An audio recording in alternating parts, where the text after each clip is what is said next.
আসলে আমি চৰকাৰী কৰ্মচাৰী হিচাপে আমাৰ যিটো দায়িত্ব দিছে আমি দায়িত্ব পালন কৰিব লাগিব।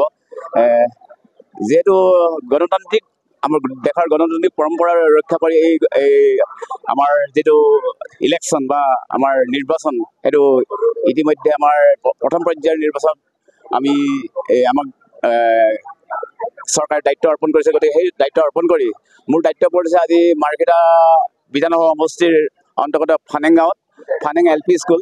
গতিকে মই তালৈ অলপ পাছতে ৰাওনা হ'ম। গতিকে আমি বয়বস্তু যিমানখিনি আমাৰ যাৱতীয় বয়বস্তু আমি সংগ্ৰহ কৰিম অলপ পাছতে। গতিকে ইমানেই আৰু কথা।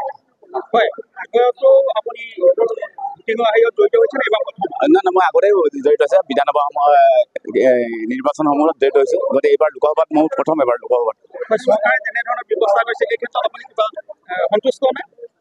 নহয় আমি নহয় ইতিমধ্যেতো আমি এতিয়া আহিছোঁ এই বৰ্তমান এতিয়া কেনেকৈ কি ব্যৱস্থা হয় এতিয়া গম পোৱা নাই। কিন্তু আমি চৰকাৰী ব্যক্তি হিচাপে চৰকাৰী কৰ্মচাৰী হিচাপে আমি যি দায়িত্ব পালন আমি সুকলমে পালন কৰিবই লাগিব। চাওক আমাৰ ভাৰতবৰ্ষ এখন গণতান্ত্ৰিক দেশ আৰু এই গণতন্ত্ৰখন মানে আমি সুস্থভাৱে যদি আগবঢ়াই লৈ যাব ভোটদানৰ প্ৰক্ৰিয়াটো আমাক অতিকে প্ৰয়োজন। সেইকাৰণে আমাৰ যিহেতু আমি চৰকাৰী কৰ্মচাৰী হিচাপে আমি দায়িত্ব পালন কৰিবলৈ আহিছোঁ, খুব ভাল লাগিছে। আৰু ইয়াত যাতে সকলোৱে আগবাঢ়ি আহে আৰু ভোটদানৰ যি অধিকাৰ সকলোৱে যাতে ৰাইজে সাব্যস্ত কৰে এইটোৱে আমি বিচাৰিম। আৰু খুব শান্তিপূৰ্ণভাৱে যাতে এই অষ্টাদশ যি আমাৰ সাধাৰণ নিৰ্বাচন আছে এই নিৰ্বাচনটো হৈ যাওক, এয়াই আমাৰ আশা। মোৰ দায়িত্ব আমাৰ বৰডুমচা অঞ্চলত পৰিছে।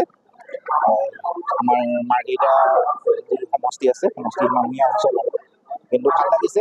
আৰু আমি মোৰ বা আমাৰ সতীৰ্থসকল যিসকল আছে সকলোৰে ফালৰ পৰা আমি সকলোলৈ শুভেচ্ছা জ্ঞাপন কৰিছোঁ যাতে আমি সুন্দৰভাৱে নিৰ্বাচনী যি কাৰ্যসূচী আছে সফলভাৱে আমি সমাপ্ত কৰিম।